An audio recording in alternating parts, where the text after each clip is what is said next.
warahmatullahi wabarakatuh. Berjumpa lagi dengan saya Diana Novitasari SPD, calon guru penggerak angkatan 7 kelas 48 dari Kabupaten Jember. Pada kegiatan kali ini saya akan melakukan kegiatan pra-observasi untuk aksi nyata modul 2.3 supervisi akademik berbasis coaching. Kali ini saya ditemani oleh rekan saya, Bapak Riki Faut Roti SPD, guru kelas 5 di UPT Satuan Pendidikan SDN Kaliwining 2. Monggo Pak Riki bisa memperkenalkan diri terlebih dahulu. Assalamualaikum warahmatullahi wabarakatuh. Saya Riki Faut Roti, guru kelas 5 SDN Kaliwining 2 Rambi Puji. Terima kasih Pak Riki atas perkenalannya. Seperti yang sudah saya sampaikan tadi ya Pak Riki, kali ini kita akan melakukan kegiatan percakapan pra-observasi untuk membicarakan tentang sejauh mana persiapan-persiapan yang sudah Pak Riki lakukan dalam kegiatan pembelajaran yang nantinya akan saya observasi, Pak. Apakah Bapak Riki hari ini ada waktu, Bapak? Ada waktu, Bu. Terima kasih. Siap berarti nggak, Pak? Untuk Siap, bercakap-cakap ya. siap. Jadi percakapan yang kita lakukan di sini rileks saja, Bapak. Iya. Karena kita akan membicarakan tentang sejauh mana persiapan Pak Riki dalam mempersiapkan kegiatan pembelajaran. Jadi di sini kita akan sharing lah Pak, berbagi tentang apa saja yang sudah Pak Riki kerjakan untuk kegiatan pembelajaran. Kemudian jika ada kesulitan, monggo sekarang kita bicarakan bersama. Gitu ya Bapak ya. Untuk yang pertama ya Bapak, saya ingin menanyakan tentang tujuan pembelajaran pada RPP yang Pak Riki buat. Tujuan pembelajaran di RPP yaitu siswa dapat membuat keterangan informasi fungsi bagian organ pernafasan manusia dari gambar yang telah saya siapkan ini. Gitu ya Pak. Jadi tujuannya adalah siswa dapat membuat keterangan informasi fungsi bagian organ pernafasan manusia ya Pak ya, dari gambar yang sudah disiapkan oleh Pak Riki. Kemudian Pak, untuk kegiatan pembelajaran ini area pengembangan yang hendak dicapai oleh Pak Riki sesuai dengan RPP yang sudah dibuat itu apa Pak? Yaitu mengembangkan area pada aspek pengetahuan dan keterampilan dari yang sesuai indikator pada RPP. Gitu ya Bapak.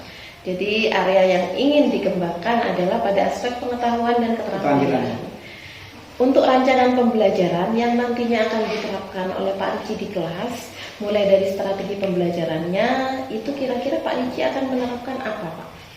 Yaitu strategi pembelajarannya, saya tertarik menerapkan pembelajaran yang dilakukan oleh Budian di kelas 2, yaitu melaksanakan pembelajaran berdiferensiasi berbasis konten dan produk yang terintegrasi dengan PSE. Bagus sekali ya Bapak ya. Jadi bisa saya simpulkan bahwa Pak Riki akan menerapkan strategi pembelajaran berdiferensiasi yang berbasis konten dan produk yang nantinya juga akan diintegrasikan dengan pembelajaran sosial emosional ya Bapak ya. Wah, luar biasa sekali Bapak.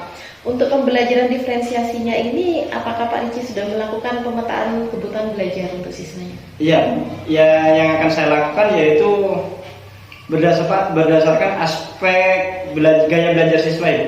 Yang terdiri dari 3 macam, yaitu audio visual, visual dan kinestetik. Begitu ya Pak. Jadi ada 3 gaya belajar yang dimiliki oleh siswa ya Pak, yang nantinya akan dikembangkan dalam pembelajaran berdiferensiasi ini ya Pak ya. Tadi saya juga menyimak Pak Riki akan melakukan pembelajaran sosial emosional ya Pak ya. Pada KSE apa Pak yang akan fokus untuk ditingkatkan pada pembelajaran ini? Pada KSE kesadaran diri dan manajemen diri. Wah, bagus sekali Pak kegiatan yang sudah disiapkan. Selanjutnya untuk model pembelajaran yang akan digunakan oleh Pak Riki nantinya apa Pak? Cooperative learning tipe TWS itu. Oh bagus ya, jadi tipe Think Red Cell ya Pak. Metode pembelajarannya Bapak?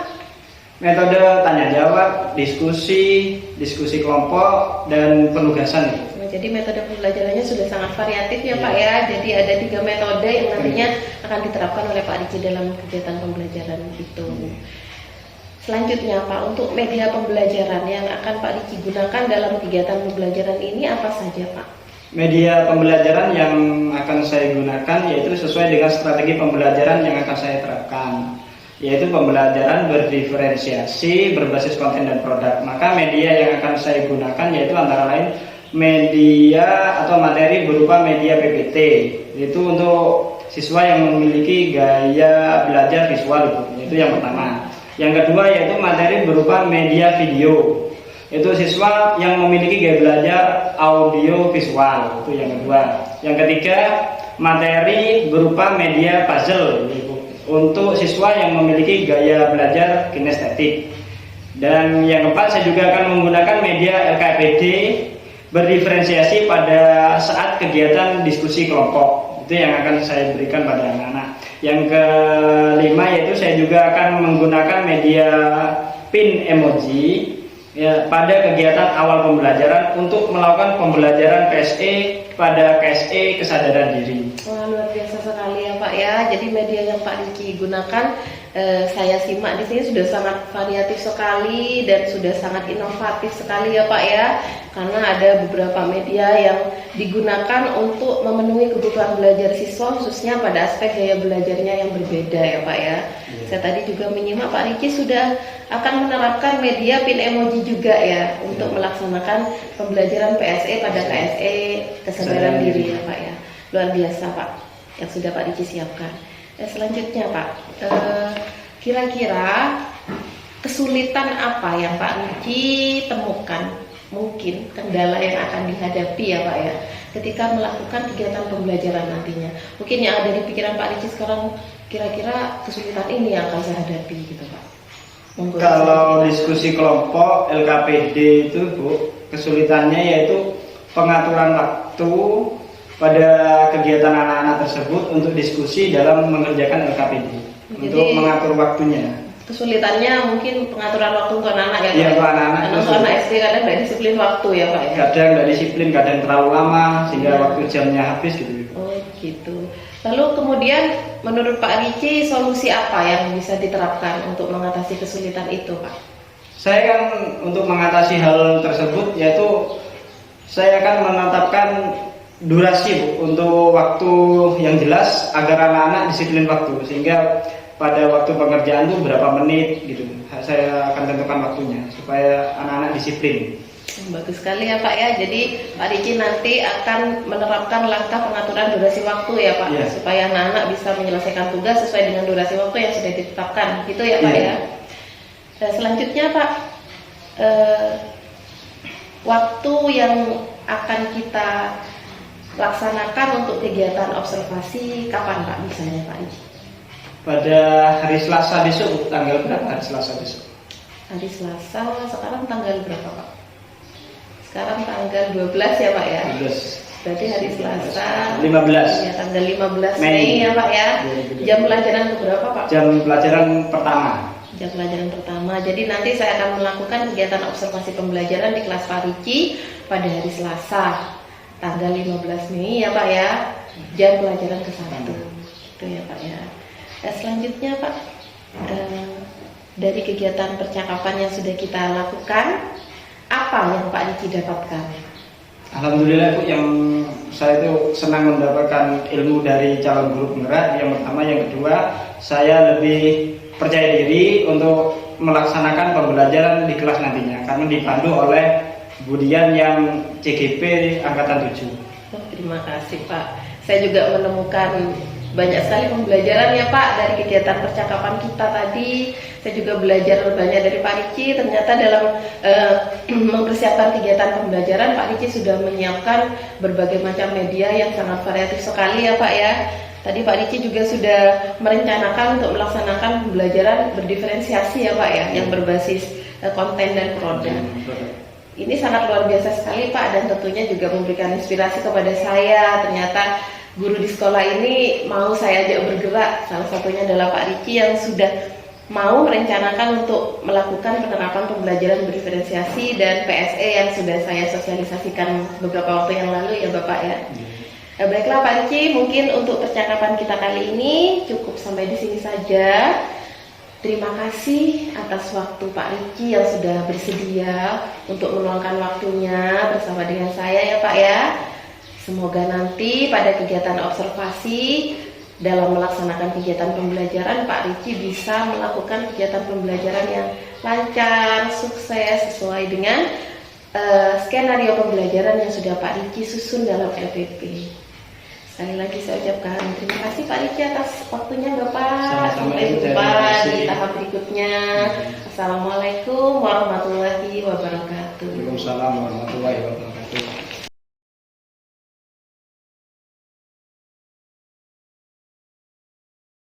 Assalamualaikum warahmatullahi wabarakatuh.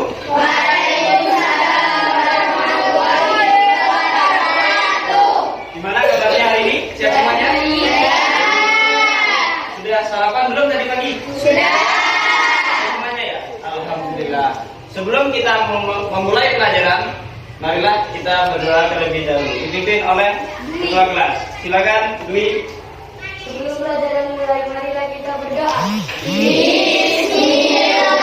Pagi hari ini tambah semangat, marilah kita bernyanyi Hari Merdeka.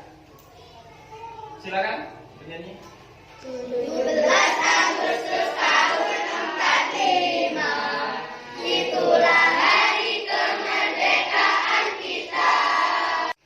Ya anak-anak, untuk pagi hari ini sebelum kita memulai pelajaran, Pak Guru ingin tahu bagaimana perasaan kalian pada pagi hari ini.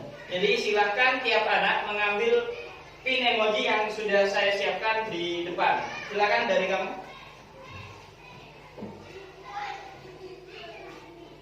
Ya lanjut. Lanjut berurutan terus.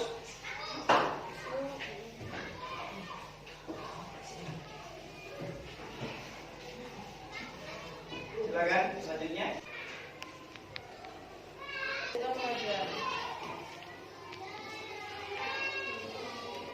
Ya anak-anak, kalian sudah mengambil pin emoji tadi. Ada yang mengambil bahagia, ada ya kecewa, sedih. Nah, saya ingin tahu apa alasannya mengambil emoji tersebut, perasaan tersebut. Perwakilan dari tiap-tiap kelompok, coba silakan kamu mengambil pin emoji apa sih? Mengambil pin emoji apa? Bahagia. Sangat bahagia. Ya, kenapa alasannya? Coba ceritakan. Karena kenapa? Kenapa mengambil bahagia? Oh, belajar bersama teman-teman. Kenapa memilih pin emoji bahagia? Karena saya tadi pagi merasakan Sama ini. Alhamdulillah. Ya. Silakan duduk. Sudah ya, untuk sekarang saya ingin menjelaskan tujuan pembelajaran pada pagi hari ini, yaitu siswa dapat membuat keterangan informasi fungsi bagian organ pernafasan manusia dari gambar yang telah Pak Guru siapkan. Itu adalah tujuan pembelajaran pada pagi hari ini. Semuanya ikuti Pak Guru. Coba sekarang menghirup nafas. Coba. Lalu dikeluarkan pelan-pelan. Satu kali lagi. Coba. Terus dikeluarkan pelan-pelan. Ya. Pak Guru akan tanya apa yang barusan kalian lakukan. Ya, bernafas ya? Bernafas. Manusia itu bernafas, dan pembelajaran pagi hari ini yaitu bagaimana cara tubuh mengolah pernafasan. Ya anak-anak, Pak Guru sudah menyiapkan gambar pada slide. Coba silahkan kalian simak gambar tersebut dan kemukakan apa pendapat kalian tentang gambar yang Pak Guru siapkan ini.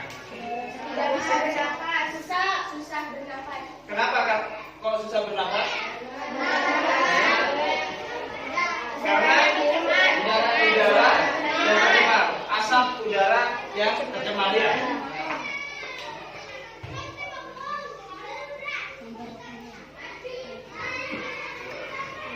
Ya, kabut asap itu menyebabkan polusi pada air bersih, tanaman, sayuran, ya, buah-buahan, makanan yang tidak tertutup. Kabut asap juga memperburuk kondisi lingkungan sehingga infeksi saluran pernafasan akut jika orang itu bisa sesak akan mudah terjadi. Kabut asap dapat mengancam jiwa orang yang memiliki riwayat penyakit pernafasan. Anak, balita, orang tua, lansia akan bisa terganggu pernafasannya karena asap. Mengapa?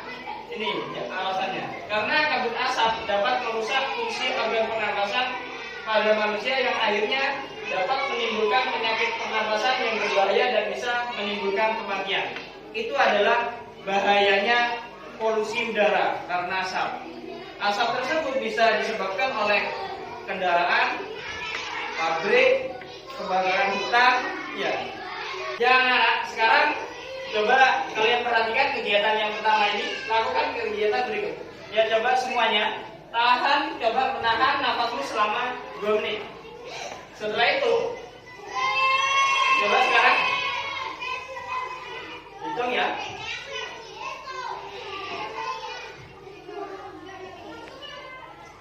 Ada yang kuat? Ya sudah, lepaskan. Kamu rasakan? Pesan apa? Sekarang seandainya lebih dari 2 menit bagaimana? Saya? Ya, anak-anak, supaya kalian lebih paham bagaimana sistem organ tubuh pernapasan dalam tubuh manusia, silakan simak video berikut.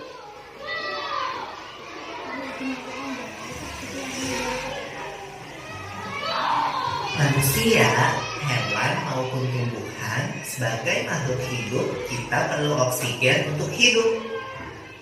Waktu bernafas, kita mempunyai organ-organ yang bekerja sama dan membentuk sistem organ yang bekerja mengatur oksigen yang ada di lingkungan hidup sampai pada setiap sel yang kita berkontraksi. Posisi diafragma mendatar menyebabkan rongga dada dan paru-paru membesar. Pernafasan kita terdiri dari 2 kan, yaitu sistem pernafasan dada yang kita lakukan dan juga sistem pernafasan perut. Jelasin dong Bimo, apa sih perbedaan detailnya? Pernafasan dada terjadi. Ya, kalian tadi sudah menyimak penjelasan dari gambar, video, ya, tentang organ pernafasan manusia. Sekarang silakan kalian melengkapi nama bagian organ pernafasan berikut. Tulis di depan satu kelompok.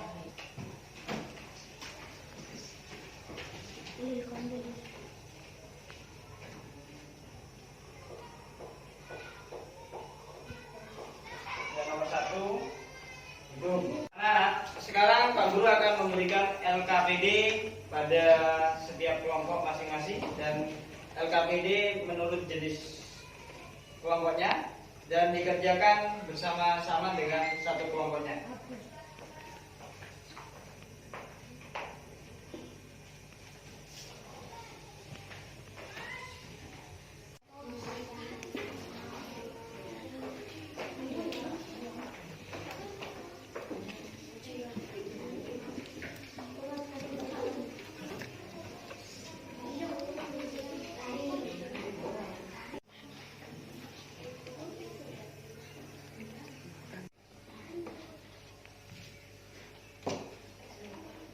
Assalamualaikum warahmatullahi wabarakatuh. Kami dari kelompok paru-paru akan menunjukkan hasil diskusi kami. Assalamualaikum warahmatullahi wabarakatuh. Saya dari kelompok paru-paru. Saya akan. Assalamualaikum warahmatullahi wabarakatuh. Kami dari kelompok hidung mau mempresentasikan hasil diskusi kami. Dari tugas LKPD barusan yang dikerjakan kelompok dan mempresentasikan di depan kelas, anak-anak semuanya sudah paham bagaimana apa saja organ pernafasan pada tubuh manusia. Bagus sekali.